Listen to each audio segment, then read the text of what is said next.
পরিশ্রমে সফলতা, বিনা পরিশ্রমে ব্যর্থতা। ভিডিওর আগেই বলে দিলাম, কারণ পরিশ্রম করার কারণে আমি এরকম একটা কাজ শিখতে পেরেছি। হয়তো কোনো না কোনো ওস্তাদের কাছ থেকে শিখেছি। এটা 3 রোকের সিঁড়ি। আপনি পরিশ্রম করবেন, শিখতে পারবেন। আমার মতে আপনি পরিশ্রম করলে কাজ শিখতে পারবেন। এটা 3 রোকের সিঁড়ি। প্রথম কলমটা ডালা দিছি আমরা 45 ইঞ্চি। পরের কলমটা ডালাই দিবেন আপনি 7 ফিট, চৌকি সহকারে হবে 7.5 ফিট। আর এক্সট্রা টপ বাইন্ডিং করে দিয়েছি। টপগুলো আমরা কীভাবে বাইন্ডিং করেছি আপনার ভিডিওর মাঝে দেখতে পাচ্ছেন। প্রত্যেকটা ডাব আছে 100 260 সেন্টি করে, প্রত্যেকটা ধাপ স্টেপ বাই স্টেপ। রড বাইন্ডিংটা কীরকম হলো আপনার ভিডিওর মাঝে দেখতে পাচ্ছেন।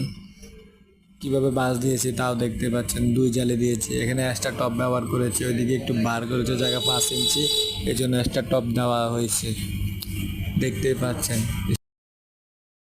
স্টেপ বাই স্টেপ দেখতেই পাচ্ছেন কাজগুলো। পরে কলমটা ডালাই দিবেন 7 ফিট, চৌকি সহকারে হবে 7.5 ফিট।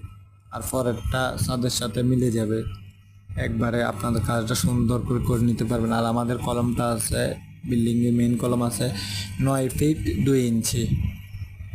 আপনারা কে কতটুকু ছাদ ডালা দেন বলে দেবেন ভিডিওর মাঝে।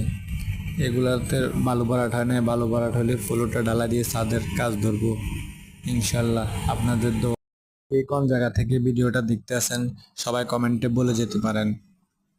থিকনেস সিঁড়ির 5.5 ইঞ্চি আছে, দেখতেই পাচ্ছেন।